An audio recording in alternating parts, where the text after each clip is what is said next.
The Irish potato famine, a tragedy in three acts. All right, so I got an Irish surname, McCoy, and of course, that was one of my main motivations to give this talk. I've had my DNA tested. I'm about a fifth Irish, which was a huge relief to find out. I've always identified with Ireland, even felt a sense of nostalgia for it, which is kind of weird because how can somebody feel a sense of nostalgia for a place they've never been to before? But I did, at least up until a couple of months ago when I finally got to go there on a group trip. And although I must say I was very torn last fall between attending Sequanota and going to Ireland, in hindsight, I'm glad I made the choice that I did. Jeez, I mean, I just loved every second of my time in Ireland. It was probably the best 2 weeks of my life. So if you have a chance, don't hesitate. This analysis is going to be done in three acts. The opening discussion focuses on the potato and how this New World food became the staple crop of Irish peasants. Act two is on water molds, one of which is the pathogen that caused the potato blight. And Act three is about the Irish political landscape and the wretched political decisions that multiplied the dire effects of the famine. So we begin with a fascinating history of the potato, but as you're about to find out, this humble, ubiquitous, dare I say, boring root vegetable is anything but. The potato is arguably the most successful plant ever domesticated, and its impact on world history is so vast, it's impossible to calculate. So to begin with, we're going to talk about the etymology, history of the word potato. So now, let's talk tater. There are about 150 wild species of potatoes in the world. All of them are native to the Americas, and of these, only one has been domesticated. That is the Solanum tuberosum. So no matter if you're looking at a russet, a red, a Yukon Gold, or one of those trendy purple potatoes, it is Solanum tuberosum. The genus Solanum is arguably the most important generic name in botany because it contains not only potatoes, but also tomatoes, eggplants, and about 1,500 other species. So if you imagine a world with neither potatoes nor tomatoes, you get an idea just how important the genus Solanum is. Another little fun fact, the word tuber in tuberosum, kind of fun. Tuber comes from Latin where it means hump or swelling. So our lumpy, humpy, kind of dumpy looking common potato is well named. And another fun fact about the word tuber, it's also the root word for the oh so delicious subterranean fungus called truffles. Potatoes and truffles pair extremely well together. Coincidence? Maybe so, maybe not. Since the since the Spanish colonized much of the Americas, it's not surprising that the word potato comes to us from that Romance language, but with a couple of missteps along the way. And that's because the first root crop the Spanish encountered in the New World wasn't the potato, it was the sweet potato. Sweet potatoes prefer warmer climates like the Caribbean, South Central America, where it's indigenous to. And when the Spanish first landed in the Caribbean, they were immediately impressed by this New World root crop. The most populous tribe in the Caribbean, the Taínos, they called sweet potatoes batata. So the Spanish adopted that word into their own language. But then a couple decades go by, Spanish conquistadors reached the Andes Mountains on the western edge of South America, and they encountered the potato, happily growing in the thin mountain air. And thus, the Spanish saw, that's kind of similar to sweet potatoes. So they simply corrupted the word batata to patata. So and then patata was later anglicized to potato. By any name, though, potatoes are just delicious. So we're going to round out a couple of the other names. Spud used to be a short knife, or what would have been the digging implement for potatoes. Murphy, which is one I'm kind of fond of, is an antiquated name for potatoes because it's a common Irish surname, and nobody has ever taken to potatoes like the Irish took to potatoes. Pomme de terre is how you say potato in French, which translates to fruit of the earth. With a name like that, it's hard to believe potatoes used to be illegal in France. I am rather fond of the French word for potato, though, if for no other reason than food always seems to sound tastier in French. For example, what sounds better? Salade de pomme de terre or tater salad?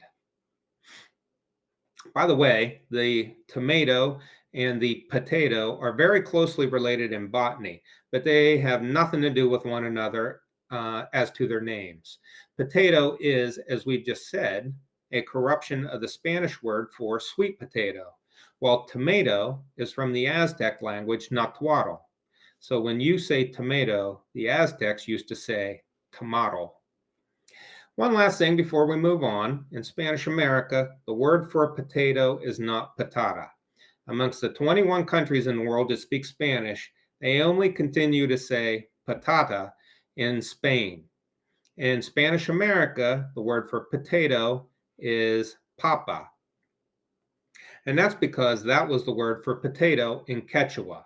And Quechua was the language of the great Incan Empire, the mother earth of our modern potato, from the commanding heights of the great Andes Mountains. Whoops.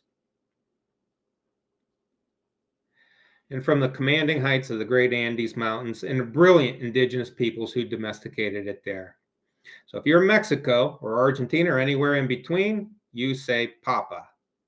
Now, in the Spanish language, though, you got to be a little bit careful because the word papa has two meanings. Feminine form, la papa, means potato, while the masculine form, el papa, means the Pope. So if you ever happen to be standing in Latin America when the Pope crosses your path, be sure to say, Viva el Papa, which means long live the Pope, and not Viva la Papa, because then you'd be telling the head pontiff, long live the potato. Now, despite being named for sweet potatoes, regular potatoes and their namesake are not really related. Regular potatoes are from the nightshade family, while sweet potatoes are from the morning glory family. Being nutritious, calorie dense, and high yielding, though, sweet potatoes have had an enormous impact on world history. While we here in the States typically only see them as that wretched marshmallow dish served at Thanksgiving, in other parts of the world, and especially in Asia, they're a staple crop that's more common than regular potatoes. China is easily the world's largest producer and market for sweet potatoes. Sweet potatoes were first domesticated and widely consumed in pre-Columbian times in tropical parts of the Americas. And in the Caribbean, where the Spanish first encountered them, they were ubiquitous. Now, by the way, we're just talking about two different Native American foodstuffs today, potatoes and sweet potatoes. But the Americas have gifted more crops to the modern megamart than anywhere else, and by a large margin. About 3/5 of our modern crop species are from plants native to and domesticated in the Americas. Anthropologists call this the Columbian Exchange, where multitudes of commercially valuable domesticated plants from the Americas were brought back to the Old World after Columbus. We owe much of our modern agriculture to the untold generations of native peoples who toiled away in Western Hemisphere soil for the past dozen or so thousand years. Using selective breeding and advanced agricultural practices to turn humble, sometimes poisonous indigenous plants into a splendid harvest. The pre-Columbian peoples of the Americas are quite simply the greatest gardeners in history, and high-yielding nutritious crops like sweet potatoes and common potatoes were and continue to be their tremendous gift to the world. Now, speaking of European colonization and discovery of the Americas, the sweet potato is actually our best evidence that the Americas were not first discovered by Europeans. Anthropologists have been able to date remains of sweet potatoes in Polynesia to at least a couple hundred years before Columbus. We don't know all the details, most likely never will. It probably went something like this. the great oceanic peoples of Polynesia, and they were able to cross inconceivably vast distances of the Pacific with their great navigational skills. They reached the western shore of South America, traded for cuttings of this important root crop, the sweet potato, and then took it back with them to their islands in the Pacific to begin cultivating it. As further proof, the word in Polynesia for sweet potato is kumara. And that's the same word that's used by indigenous peoples of the western edge of South America, the people they would have encountered after their long oceanic journey. So it's pretty sure wager that these better sailors from the Pacific found the New World up to 5 centuries before Columbus. La familia es la cosa más importante. Family is the most important thing. So our common potato is native to the Andes Mountains and a member of the incredible nightshades, which is a family of plants with a global distribution. But their greatest species diversity is in South America. So it's likely they're indigenous to South America too. Tomatoes and potatoes are very closely related. And since they're both from the same part of South America, there's a theory that they separated from their common ancestor when the Andes Mountains began to rise. Now, the Andes are a relatively young mountain range. Most of their growth happened between 10 and 6 million years ago, which is nothing in terms of geology. And as the Andes rose, the ancestor of our modern potato rose with it and began to expend energy to form tubers as a survival mechanism, as a direct result of environmental pressure from the new cold and unpredictable climate. And the theory makes a lot of sense too when you consider that tubers allow a plant to asexually reproduce after the aerial parts are killed by frost. Now, the nightshade family that potatoes belong to is just so darn curious because it contains numerous commercially important vegetables like potatoes, tomatoes, eggplants, tomatillos, chilies, and bell peppers, while other members of the family have psychotropic effects like tobacco, and others are hallucinogenic and or deadly toxic, like this guy here, Jimson weed, or Floripondio, pretty flower you find all over Latin America, or belladonna. Now, belladonna is extremely toxic as well as being odorless and tasteless, so it's been employed for centuries in Europe by assassins. Nightshades are a very big, very diverse, kind of strange family of plants. And the chemistry behind all that, all those effects, is a class of molecules called alkaloids. Now, alkaloids are an organic, naturally occurring nitrogen containing compound. And one of the nodes in that carbon ring is going to be replaced by a nitrogen. Now, alkaloids, as their name implies, are alkaline, and they're most known for their diverse physiological effects on us, humans. Some well-known alkaloids include cocaine, as the brilliant Irish writer Oscar Wilde's quote up here, morphine, caffeine, nicotine, strychnine, capsaicin, that's the heat in chili peppers, and quinine, which used to be used to treat malaria. And quinine is another native plant to South America, and it is the tonic in tonic water. Vast majority of alkaloids are produced in plants, mainly to deter herbivory. A few are produced in animals like poisonous frogs, and within kingdom fungi, it almost doesn't exist. It's mainly just ergot and magic mushrooms. Psilocybin is another alkaloid. Alkaloids are most abundant in these nightshades, though, that we've been talking about. And potato plants, being nightshades, have a lot of a toxic alkaloid called solanine. All aerial parts of the potato plant contain abundant amounts of this toxic element, solanine. And while the tubers are low in this toxin, unless they're exposed to light, which makes them photosynthesize and begin to turn green and rapidly increase the amount of solanine within. Now, solanine is a neurotoxin, that can only be partially eliminated by cooking.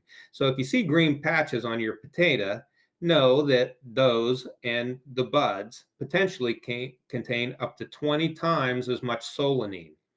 And while you can feasibly just go ahead and cut those parts off and still use it, tell you what I do now. I just toss it. Or better yet, I'm sure that I only buy small, just the amount of potatoes that I need, and I stop storing potatoes at home for a long time. Potatoes are cheap, and neurotoxin is not good eats. Given, though, that the potato plant's tuber is vital to its survival and not intended to be eaten by animals, the tuber in wild, non domesticated species of potatoes, by comparison, contains high levels of toxic alkaloids. And as effective as those toxins are at deterring herbivory, nature always finds a way. Tierra Madre, Mother Earth. So, native potatoes are eaten by some wildlife, in particular, two camel species indigenous to the Andes, vincunas and guanacos. These type of camels were never domesticated like their more famous relatives, llamas, and that guy there, alpacas. In the wild, you can see these vicunas and guanacos eating clay while they're browsing wild potatoes. The wild, undomesticated species of potatoes are very high in toxins. So, by eating clay at the same time, these animals have found a clever way to neutralize the ill effects. $10 word alert: geophagy is eating clay is called geophagy. And in this case, geophagy is functional because the clay minerals chemically bind to the toxic alkaloids, making them inert. And when indigenous peoples first observed this behavior in animals from the previous slide, they copied it and discovered works for people too. This cultural artifact can still be witnessed among some of the tribes of the Altiplano, the high plains, and while they would have been the first step towards domesticating the common potato, it certainly wasn't the last. And I'll call your attention to that scrumptious looking bowl of Choco clay right there. The next step towards domestication was to freeze dry the potato. The alkaloids in potatoes are water soluble. Thus, when the indigenous peoples learned that if they removed the water within, they could consume potatoes, toxic potatoes, with no ill effect. Potatoes were carried to the paramo, and paramo just translates to the wasteland. That's the high altitude area above the tree line, where cool overnight temperatures drop below freezing. And then they'd spread them out on the ground like this nice lady is doing. And during the day. And then the cool night air would freeze them solid. Then the next day's sun allows them to thaw, and you have this freeze-thaw cycle that causes all that intracellular alkaloid-rich fluid to spill harmlessly into the soil. Within a few days, these potatoes are freeze-dried, safe for consumption, light as air, easily portable, and as an added benefit, well preserved and shelf stable for up to 10 years. Freeze-dried potatoes are called chuños, and they are still very widely consumed in Peru and Bolivia. I just love that photo of that lady setting those potatoes out. And down here, those are chuños. The white ones in that bowl have been peeled. Meanwhile, selective breeding continued, and ultimately a potato tuber was domesticated which lacked toxic amounts of alkaloids. It's believed this occurred somewhere around 2500 before Common Era, near Lake Titicaca, which is on the border between Peru and Bolivia. Indigenous peoples of the Andes domesticated and consumed about a dozen different root vegetables beside the potato, and root crops were the majority of their calories. This was the only place on earth at the time where root crops were a central part of the culture, but none of these crops were nearly as important as the potato. And because it was so culturally important, it was considered sacred, as can be witnessed in these mochi sculptures. The Mochi were one of the main tribes prior to the Incas, and all these vessels were meant to carry liquids in the shape of the sacred potato. Or, and these kind of weird, but yet kind of awesome, human potato hybrids. The Inca even had a potato goddess called Axomama, which literally means potato mama, potato mother. Axomama was the potato mama, and she was the daughter of the Inca Mother Earth goddess Pachamama. And you just got to love that stuff. The Inca Empire had inherited all these agricultural innovations from earlier cultures like the mochi and many others. And this nutritious, shelf-stable, and easy-to-grow crop provided great food security.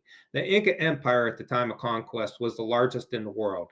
And a big part of that success is because they were obsessed with food security and always having a full larder available to feed the populace. It said no one ever went to bed hungry in the Inca Empire, and the same certainly cannot be said of the grain dependent diets of European countries at the time, where drought and pests caused crop failures and famine was very common. It would take a while for Europeans to get a taste for the humble potato, but when it was finally accepted by the people of Europe, changed the lives of the poor, those who most often went to bed hungry, immeasurably for the better. A demoralizing esculent. Upon conquest of the Inca Empire, the invading Spanish readily saw the benefit of our hero, carried it back to Europe in 1539, where it was greeted with a soft thud. People were used to eating grain, so a tuber like this was only considered proper food for pigs. The church went so far as to say wasn't human food for the airtight reason that it wasn't mentioned in the Bible. And Encyclopedia Britannica called it a demoralizing esculent. Esculent just means edible, until well into the 1700s. But this calorie dense, nutritious crop that could be grown in a wide variety of conditions, especially places where grain crops did poorly, simply too good to be denied. And eventually, it became poor people food everywhere. But the first person to recognize its attributes, was Frederick the Great of Prussia, think modern day Germany. And in that part of the world, he is proudly known as der Kartoffelkönig, which translates to the Potato King. Prussians, like everywhere else in Europe at the time, didn't think much of potatoes. They looked too much like all those deadly toxic nightshades we talked about before, and root crops were uncommon and considered too dirty to be proper food. But a leader with a name like Frederick the Great, is no one to trifle with. And in short order, Prussians found their appetite for potatoes. And given that the potato is far more nutritious and productive than grain crops, his healthy, well conscripted army went on to win many a battle. People still leave potatoes on Frederick's tombstone. French fries. Now, in France, at the same time, believe it or not, the potato was illegal. If you were growing pomme de terre in France in 1740, you were an outlaw because the French government thought that eating potatoes caused leprosy. But all that silliness changed whenever Frederick the Great put a Frenchman in jail. Antoine Augustin Parmentier was a pharmacist and nutritionist in the French army, and he was surprised that after enduring several years in Prussian prison, which is hard to say, on a diet of almost exclusively potatoes, he emerged from Prussian prison even healthier than when he went in. When he finally got back to France, he knew the potato needed an agent to rebrand it, and he was up to the task. He first convinced King Louis and Marie Antoinette of its merits, and Louis helped promote the cause by wearing a potato flower on his lapel while conducting court. But Parmentier was most clever whenever he began to grow potatoes on a large plot of land just outside of Paris. During the day, he posted stern-looking guards around the potato patch, but during the nighttime, he intentionally left the field unguarded. Hungry peasants, thinking there was something worth stealing, soon did just that in the nighttime and robbed and consumed potatoes in earnest. And Parmentier was delighted. Thanks to him, more than anybody else, the potato became accepted food across Europe. And soon, pomme de terre dauphinoise, which you know as scalloped potatoes, was landing on dining tables all across France. Now, further, potatoes had never been a crop in North America until Thomas Jefferson, who was a contemporary of Parmentier, introduced fried potatoes at state dinners in the early 1800s, a dish he acquired a taste for during his time as ambassador in France, and all thanks to Parmentier's influence. So now we know when it comes to the French fry, we now know the rest of the story. The Martian. Now, beyond being delicious, very hearty, shelf stable, potatoes yield about 3 times as many calories per acre as grain crops. And did I mention how nutritious they are? Well, they are. And that's why Matt Damon was trying to grow potatoes on Mars in that wonderful movie, The Martian. That's not science fiction nonsense either. When we finally make it to Mars, we're taking potatoes along for the ride. They're loaded with essential micronutrients like magnesium and potassium, so much vitamin C, they used to be used to stave off scurvy. They don't have a lot of protein, but what they do have is a complete protein, and of course, loads of carbohydrate energy, fiber, and resistant starch. They don't really have any fat, and fat's an essential part of our diet, so you need to couple them with a bit of that, and then you have all your basic nutrition needs covered. And on Mars, potato would also convert your breath's carbon dioxide back into oxygen. I'm telling you, potatoes are awesome. Now it's time for something not so awesome.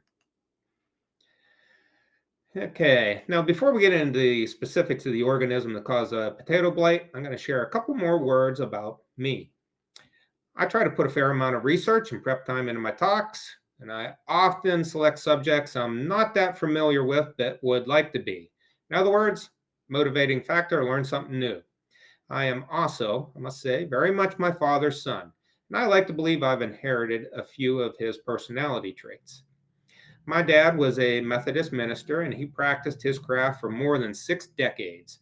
From the commanding heights of the pulpit, he is, in my biased view, the best public speaker I have ever heard. Now, that doesn't happen by accident. When I was a kid, I can still remember hearing him very clearly through the wall in his office, practicing his sermon, hour after hour, repeating each line time and again to get the cadence, to get the intonation, just so. In other words, practice, practice, practice. So, that said, try my best up here, because even as a 56-year-old man, I still cherish my dad's approval, no matter if he's here tonight or not. So I hope you like today's talk, Dad. I also remember when I had the idea for this talk. Again, I was on that bus tour in Ireland, best 2 weeks of my life, and the subject of the Great Famine comes up a lot while you're touring Ireland. But as someone who's been a passionate hobbyist about fungi for a while now, kind of bothered me that all they ever said about the blight was that it was a fungus, or it was fungus-like. And I thought, well, maybe we can try to do something better than that. So here we go.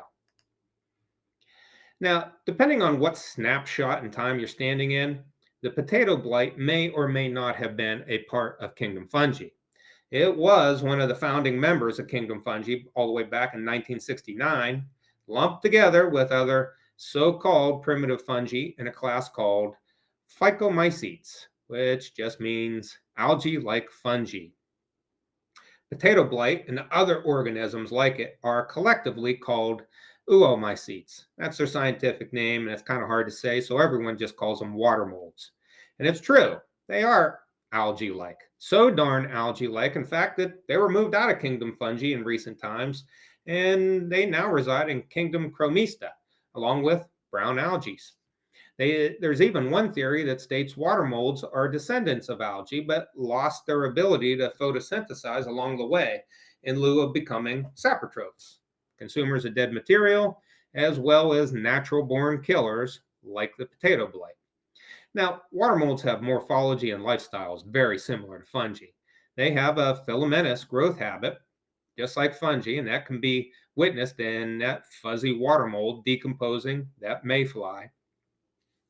They reproduce with spores, just like fungi. They cannot manufacture their own food via photosynthesis, but rather break down and consume nutrition outside of their body, just like fungi. But there's also a couple of key differences. In their cell walls, they have cellulose instead of chitin. Cellulose is what gives plant cell walls rigidity, while chitin is a waterproof polymer found in basically all fungi, as well as the exoskeletons of insects. And the other key difference is that water mold's vegetative tissue is diploid, so it contains two sets of DNA rather than haploid, one set of DNA, like true fungi have. That's why water molds were moved out of kingdom fungi, but in practice, mycologists, people who study fungi, they remain the ones who study them the most. There are about 1,200 described water molds. The vast majority make their living by breaking down dead plant and animal material, and they're not really hurting anybody. Then there are a couple of weak parasites and no great consequence, but every family has a few troublemakers. So I'm talking about the pathogens, including our potato blight. And this handful of water molds are just brutally, witheringly effective assassins. Arguably, most destructive forces in nature. Worst of the lot is this guy, Phytophthora cinnamomyi. Now, that's a water mold that's capable of killing a huge range of plants, including chestnut trees, avocados, azaleas, pineapple, just too many to even list. This lethal organism is expanding its range thanks to global warming and human-induced spread via globalization. Yay for us. In the lower left, you can see it in action where it's killing the roots of this European chestnut tree. Over in Australia and New Zealand, entire forests have perished thanks to this water mold, as can be witnessed in this photo here. And no, just by the way, water molds do not look anything like that maniacal creature in that drawing. Here's another one, Phytophthora ramorum. It's called sudden oak death, and its effect on oaks, as well as a bunch of other woody plants, need not be explained further. Name says it all. It's been in California since the 1990s, where it's killed over 1 million trees to date, and it's slowly advancing eastward.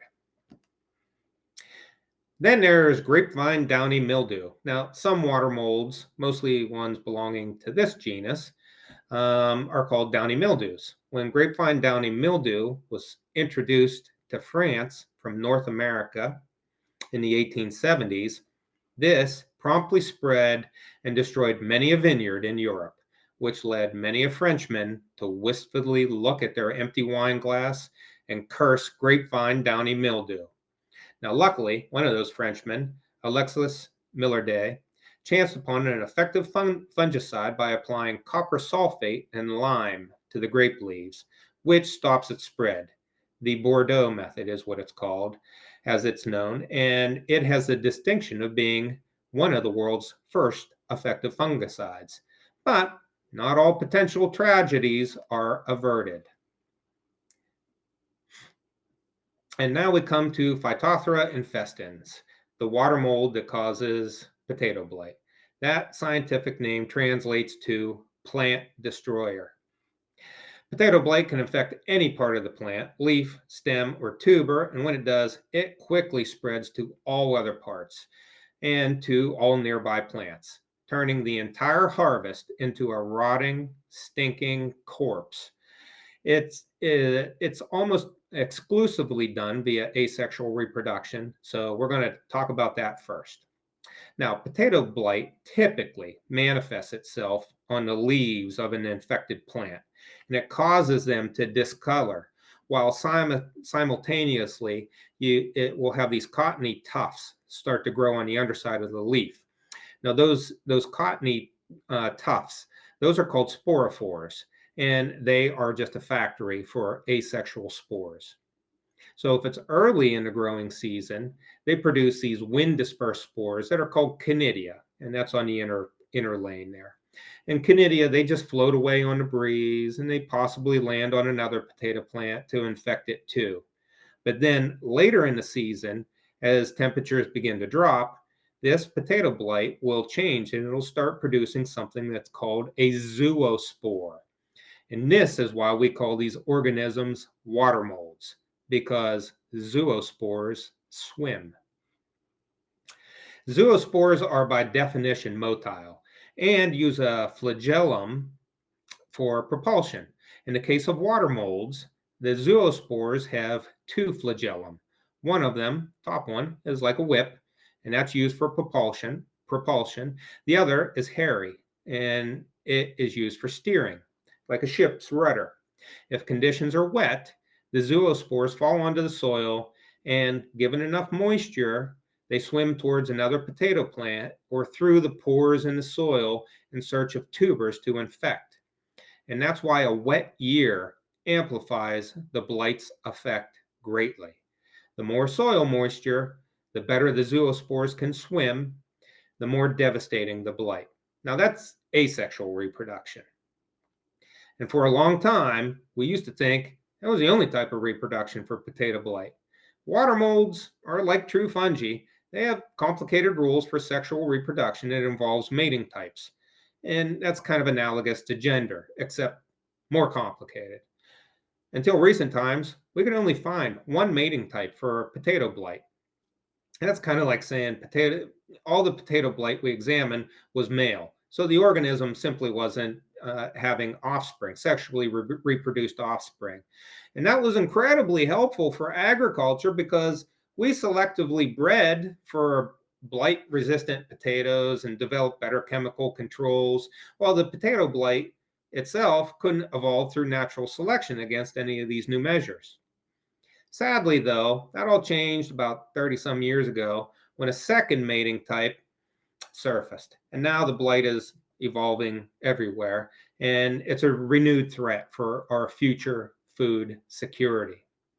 Now, while we don't know for sure where the American potato, where in the Americas the potato blight originated, what we do know is that this deadly pathogen hitched a boat ride to Europe in the 1840s, liked what it saw, quickly spread all across the continent with devastating effects. Nowhere more so, though, in Ireland, where a third of the population lived in extreme poverty. So extreme, the potato was their only subsistence. So in the Andes Mountains, there are hundreds and hundreds of heritage, domesticated varieties of potatoes. And the blight, not a problem there. Simple reason is they don't practice monoculture. Some varieties are blight resistant, which limits its ability to spread. And in a typical market in Peru, you're going to find a dozen or more varieties of potatoes. But in Ireland, in 1845, first year of the famine, only one variety. It was called the lumper. And it was the only thing across the entire island. And the lumper had zero blight resistance. It was a perfect storm of events, a newly introduced pathogen, coupled with a rainy year to help it spread, and a monoculture species with no defense. Little did the Irish destitute know that 1845 was just the beginning of their hunger, and far worse was yet to come. Now, for an island that's only about 2/3 the size of Pennsylvania and a current population of only 7.1 million, which is about half of Pennsylvania, Ireland punches way above its weight in terms of history and culture. The Great Famine occupies the centerpiece of modern Irish identity, the defining time in their modern history. And even now, 174 years later, the memory of it remains fresh and raw. I suspect it always will, and by the end of this act, you are going to agree. In 1845, that was the first year of the famine, Ireland had only officially been under British rule since 1798. But in reality, Ireland, or parts of Ireland, had been under British rule since 1165, when it was first invaded by London. Simply too many British invasions over the centuries to discuss each in depth, but I'm going to mention the two most impactful. First, by Henry VIII, when he wasn't occupying himself with marital problems, he led a bloody invasion in 1548. And after declaring himself the King of Ireland, he was very quick to redistribute many of the best Irish estates, which would have been owned by Irish Catholics, to his most loyal British aristocratic supporters, who all dutifully attended Henry's Protestant Church of England services on Sunday mornings. This behavior became the pattern for subsequent British invasions, too, because, well, as they say, to the winner goes the spoils, and every time the British invaded, they won. So, over time, more and more Irish land was confiscated from Catholic Irishmen and redistributed to Protestant faithful. Second invasion of note is from Oliver Cromwell's time as self-imposed head of the British state, when he saw great opportunity in a small Irish rebellion to give him the authority to impose his will in 1649. And Cromwell's will was very, very bloody indeed, because in addition to redistributing Irish land to his faithful Protestant supporters, he conservatively, very conservatively, killed at least 10% of the Irish population. And to add insult to injury, he found endless ways to humiliate them. For example, his disdain for Catholicism and Ireland was so great, he turned the magnificent St. Patrick's Cathedral in Dublin, the patron saint responsible for introducing Catholicism to Ireland, into a horse stable. All these centuries later, you're not going to find one person in all of Ireland who has a good word to say about bloody Oliver Cromwell. With the redistribution of Irish land to Protestants, it eventually led to a new British ruling class in Ireland, who installed harsh laws that denied Catholic Irish many of their basic rights.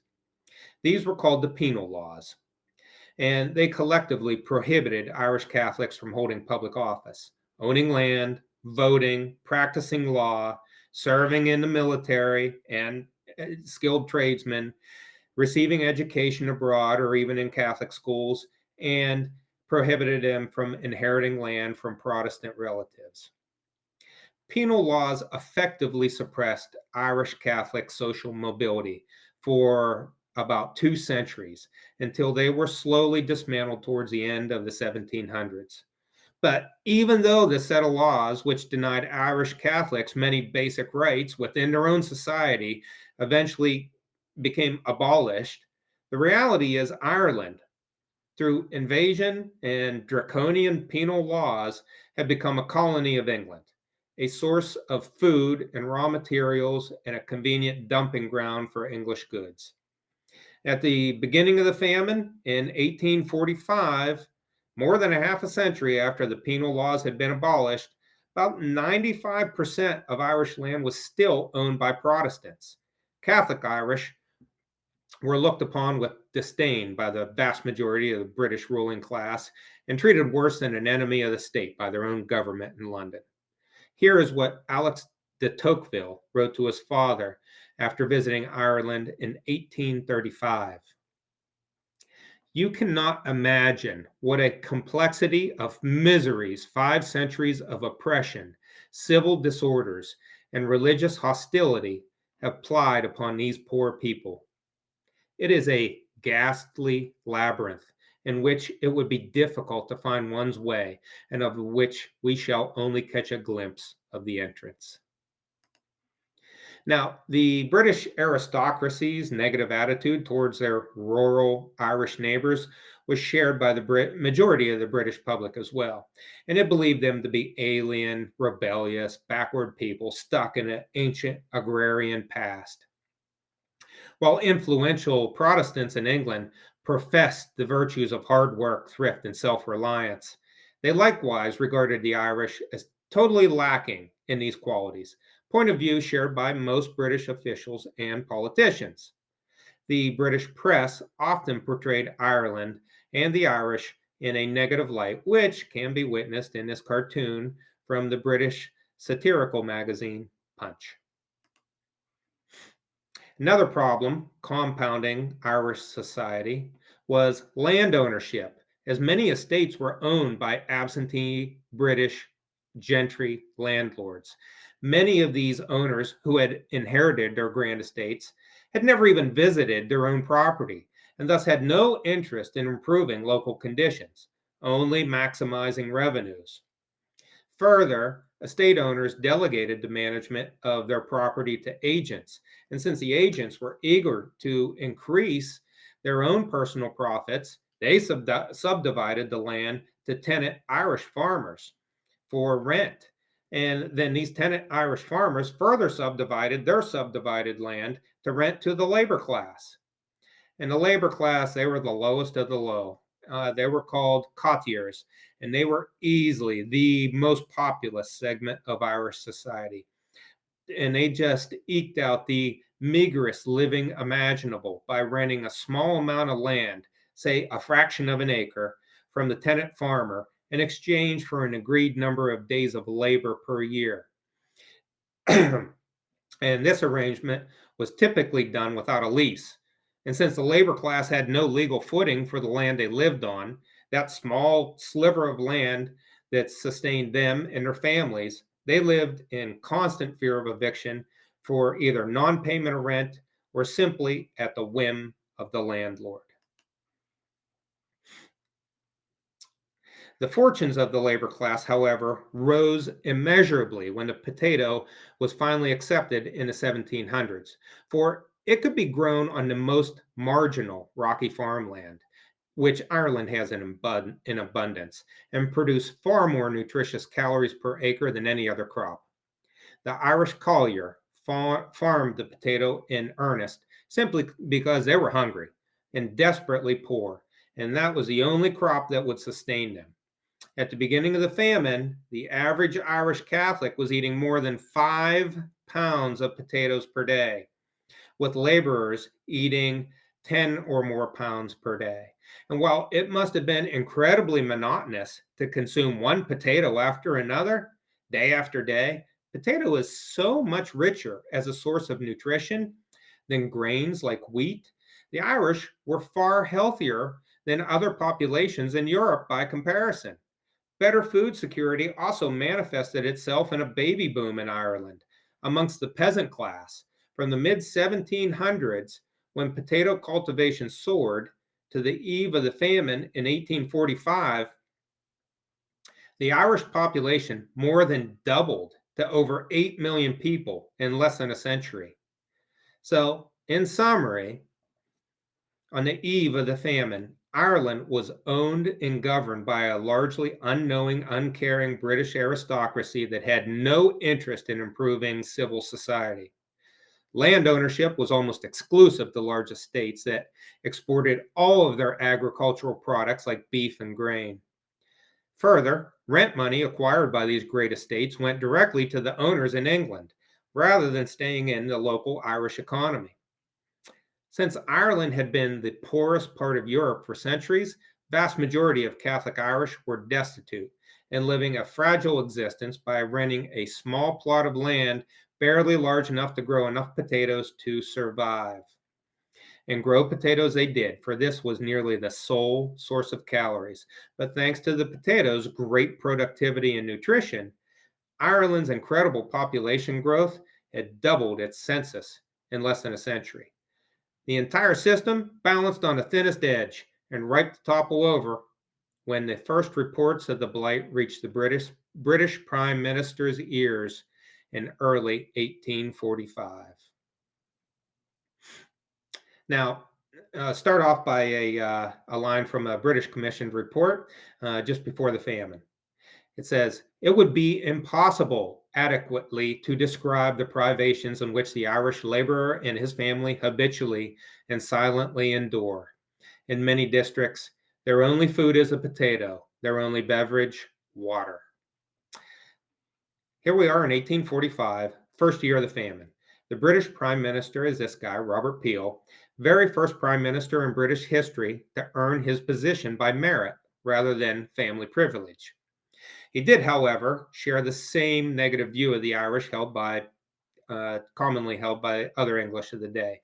So when he first heard of the dire effects of the blight in Ireland, his first response was to say this: reports are very alarming, but there is always a tendency to exaggerate in Irish news. But being a person who won his position by achievement rather than birthright, Robert Peel was always a man of action. So he immediately dispatched an agent to Ireland to report on the severity. Report came back saying that conditions were even worse than initially thought. So he tried to help right away. Unfortunately, his help wasn't very well thought out or effective. So, for instance, he organized food relief efforts that were to be financed in part by local Irish fundraising efforts. But the reality is, the poorest parts of Ireland, the rural western part of Ireland, they had no ability to raise these funds. If they had, they would have already used the money to buy food. Thus, food relief mainly went to the more prosperous regions of Ireland, while the poorest, hungriest parts received the least amount of relief. The public housing efforts that Robert Peel organized to provide shelter to the many Irish homeless also had mixed results because demand simply outstripped supply, and that led to extreme overcrowding. So, in a famine, primary cause of death isn't usually because your body shuts down from lack of calories. It's because you're far more susceptible to disease in your weakened, immunocompromised state. And death rates soared during the famine because there was a high incidence of cholera, of dysentery, of typhus, and a lack of vitamin C led the rates of scurvy to skyrocket. Robert Peel, though, he also organized many public works projects to aid in famine relief. The thought being that the meager wage they supplied would provide some income to buy food. But reality was, most of those projects were ill conceived and of little value to Irish infrastructure. Also, because of scarcity and demand, food prices soared in Ireland during the famine years and were far beyond the reach of public works employees' salary. And finally, the average Irish peasant on a public works project was already emaciated from a complete lack of food. So they paid a dear price for the long hours of hard manual labor. One of the most frustrating aspects of the Great Famine, though, is that Ireland was producing a lot of food, even in the worst of times. As I spoke about before, much of the Irish land were estates held by English aristocrats who continued to grow grain crops for export and to feed beef cattle, again for export. And this practice continued for the duration of the famine. There wasn't food scarcity in Ireland per se during the famine years, but rather that the destitute Irish simply could not afford to buy any of the food that was grown in Ireland. Now, I shouldn't say this, but to me, this is disgusting human behavior that makes me question our own humanity as a species. For in the midst of a famine, one would have seen children die of starvation or illness on a daily basis. And um, to my mind, even one cow or even one bushel of grain being shipped out of Ireland to be sold in a foreign market is one cow or one bushel of grain too many. So, one final thing about Robert Peel, he took another gamble to aid Ireland when he dismantled something that was called the Corn Laws. Now, in England, corn means grain. So just keep that in mind. And in the pre-famine years, the English grain merchants they had a very strong protectionist lobby in London, and that placed high tariffs on the import of grains and thus protected their crops from foreign competition. The Corn Laws thus made it illegal for Robert Peel to purchase far cheaper American corn for famine relief. Yet he was able to sidestep those laws and eventually purchase a little bit of it to provide a small measure of relief. Now, he didn't stop there though. He went ahead and introduced legislation in Parliament to eliminate those corn laws, to eliminate the high tariffs on foreign grain. And he literally had to peel his political party apart, the conservative Tories, to achieve his goal. To strike down these laws, he crossed the political aisle and voted with the opposition Whig Party, which effectively brought an end to his time as prime minister. The political infighting in London was so great that after these laws were abolished, it tore the government apart, and the opposition Whig Party took command. And much to the lament of Ireland, they stayed in command for the remains of the famine. So, final word on him. Despite the many problems he had in his efforts to aid Ireland, on the whole, I'm going to give him a passing grade. At least he tried. His successor, from the latter part of 1846 until the conclusion of the famine in 1852, one Lord John Russell was now in charge, and with respect to him and his treatment of Ireland, he gets a grade of F. So we're going to close the book on the first 2 years of the famine. Here is the firsthand account of Frederick Douglass, the abolitionist and former slave from when he visited Ireland in 1846.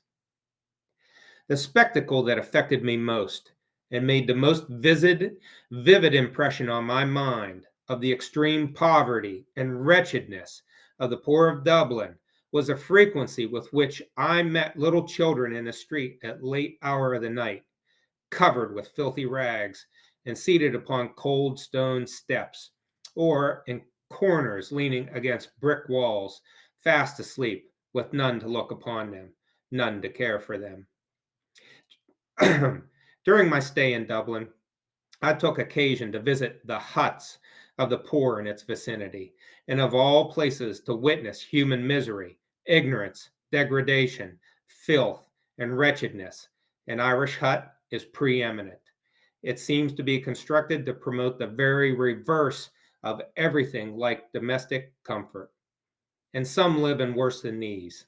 Men and women, married and single, old and young, lie down together in much the same degradation as the American slave. I see much here to remind me of my former condition. First year of the famine in 1845 was difficult. Half the potato crop failed. Second year, far worse, because of heavy rains that year caused the entire crop to fail. Third year was going to be far, far worse. In Ireland, 1847 is referred to as Black 47. And as the harsh Irish winter that year gave way to springtime in 1847, hopeless, shoeless, destitute, emaciated, whole Irish families emerged from their hovels wearing rags that seemed to be held together by nothing more than the accumulated grime on the unwashed fabric.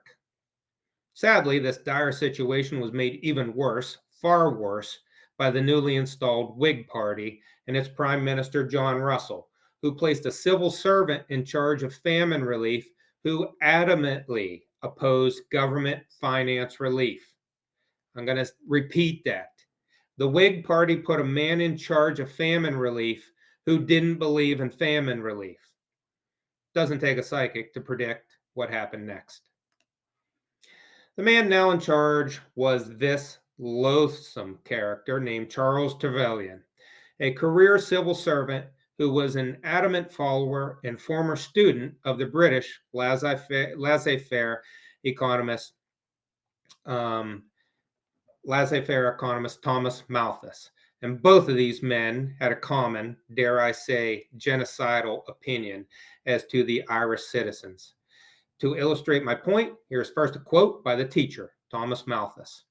To give full effect to the natural resources of the country of Ireland, a great part of the population should be swept from the soil.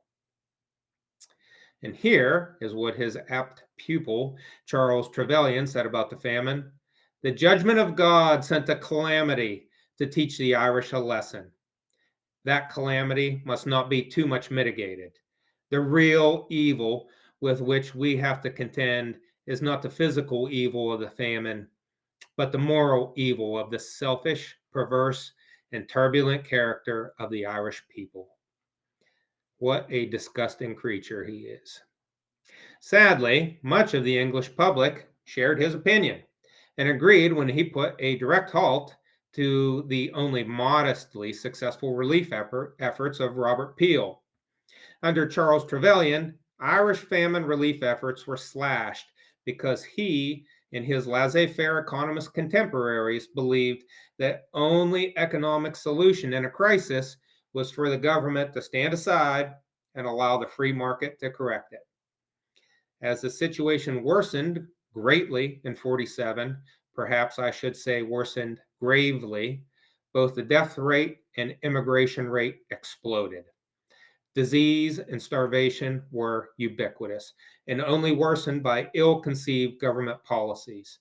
For in order to pay for the modest amount of famine relief the Whig Party were willing to concede, they instituted a tax on the estate owners in Ireland, a tax that was based on the number of people who resided on that estate. So, in order to lessen their tax burden, these same landlords now found every opportunity to evict their starving tenants en masse, greatly increasing the already widespread homelessness. Here's a quote from one landlord: "What the devil do we care about you or your black potatoes?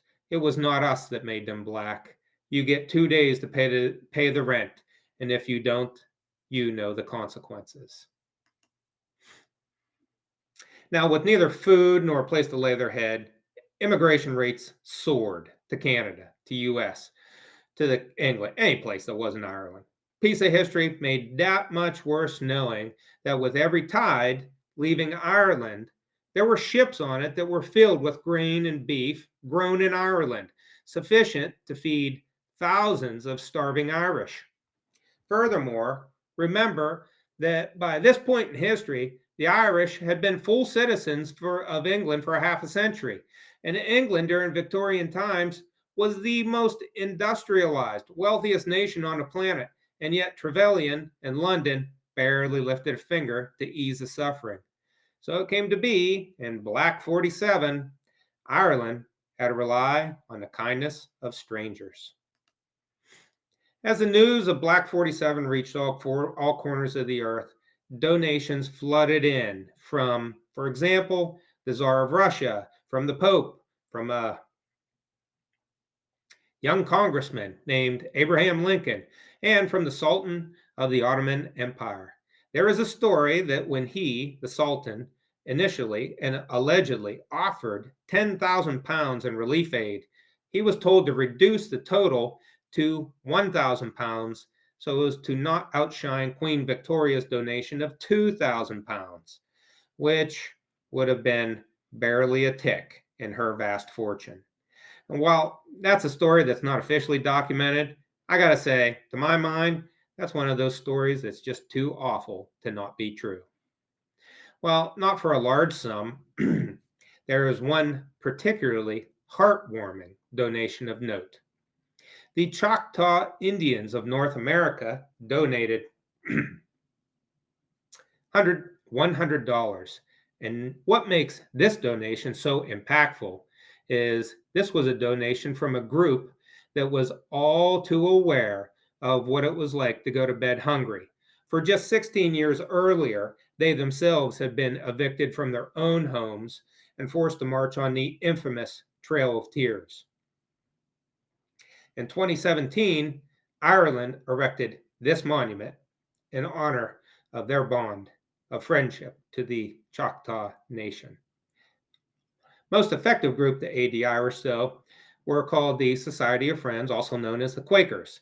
And their great organizational skills literally provided tons of food and started soup kitchens to distribute it. And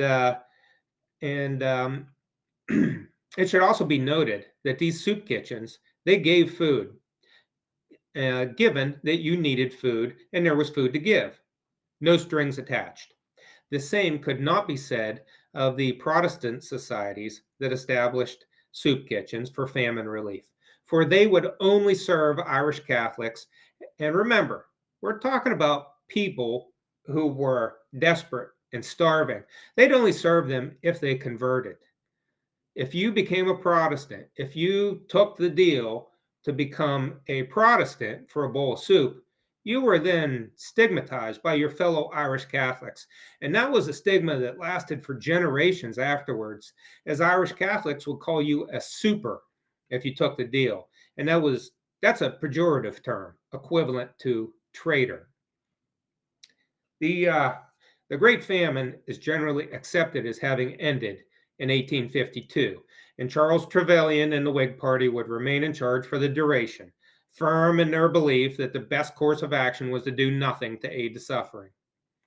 Famine, though, really ought to be understood. It only ended in 1852 because the island had become sufficiently depopulated by then, so there was finally enough food available to feed a significantly decreased population, only a fraction of itself from a few years earlier.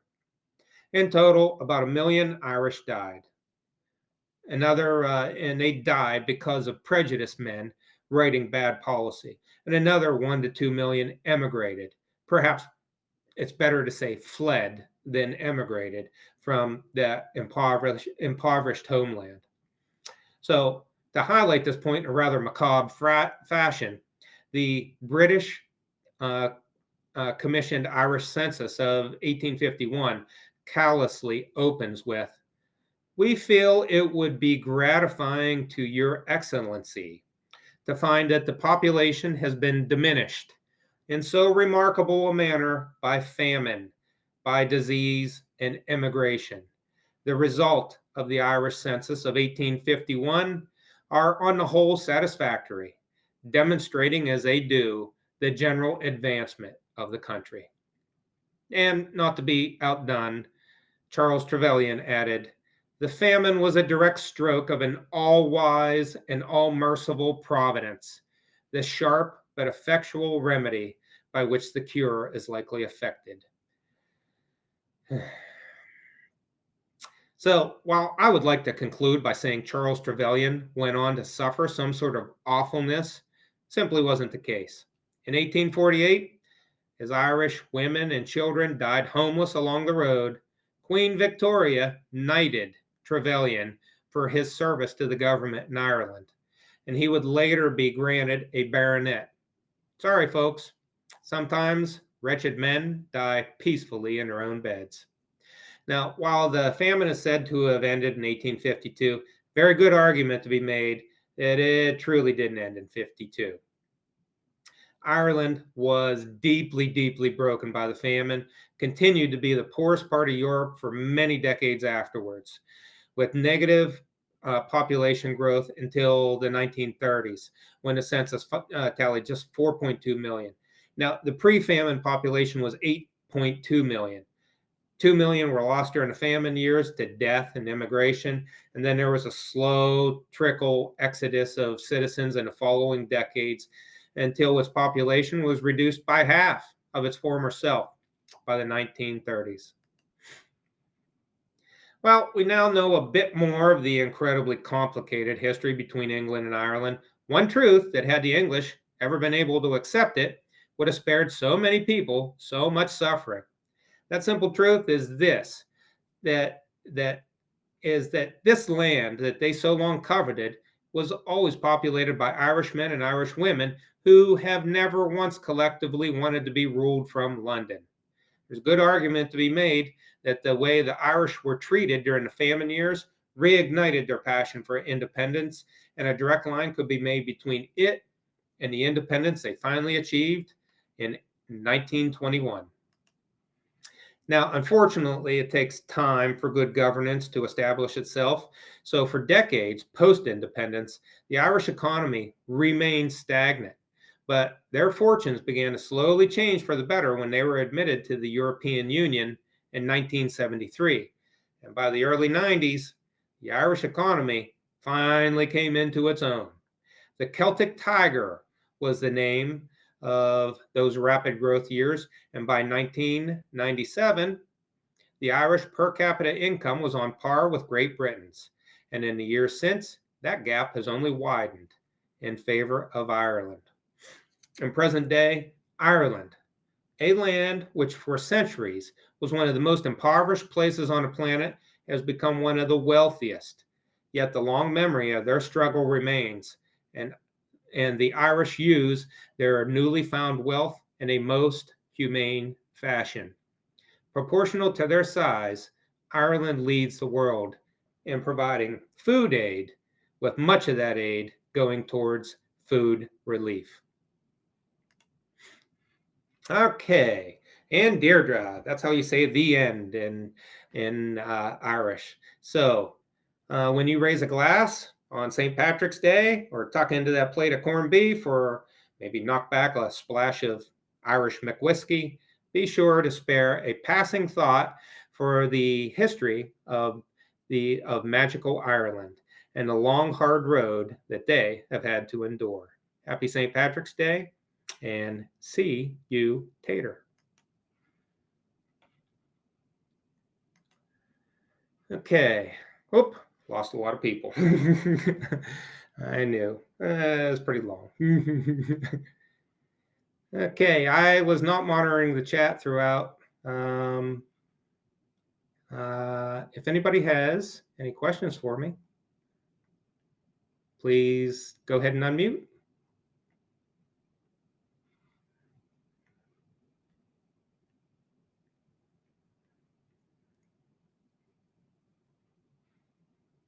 No questions? Hey, Tom, there was one question a while ago from the beginning of your talk. It's not my question, but I'm not sure the person who asked it is still here. Okay. Sorry, this is Cindy. I was actually kind of watching the chat. He wanted to know if the flora pinda, so this was on your alkaloid slide, was related to the something that is being covered by a Zoom chat alert. Related to the something trumpet. And I cannot for the life of me. Can anybody else read that? It's from I know what you're talking about. Johnny You're talking B. about Flora Johnny, if you're Pondio. still here, go ahead and unmute. Yeah. But it's from the very beginning of your talk. Yeah. And I think was talking a couple about of other things came up that other people that got answered in the chat, and a whole lot of. Okay. Yeah, Flora Pondio is part of the nightshade family, and it's both hallucinogenic, but it's not a trip you'd want to take because it's also known to be deadly toxic, full of alkaloids. But very pretty flower. You see it all over Latin America. Tom, I think what he was asking about was the, I think it's called the night creeper. It's a huge white bloom that people have. I've seen them around here. They are related. They're in the Solanum family. Ah, okay. They're like a 6-inch long cone flower, white flower. Okay. Thank you, John. I'm not familiar with that one. John, I assume you're talking about the angel trumpets. Well, maybe not. Anyway, yeah, they are known to be hallucinogenic, and they're a great attractant for hawk moths and things that come in at night. If you ever want to see a show, plant some of those out on your patio on a summer night. Yeah, angel trumpet is what I was. Yeah, Brugmansia is one. They're related to Jimson weed. They have all kinds of hallucinogens, and not something you want to consume. Thanks, Chris.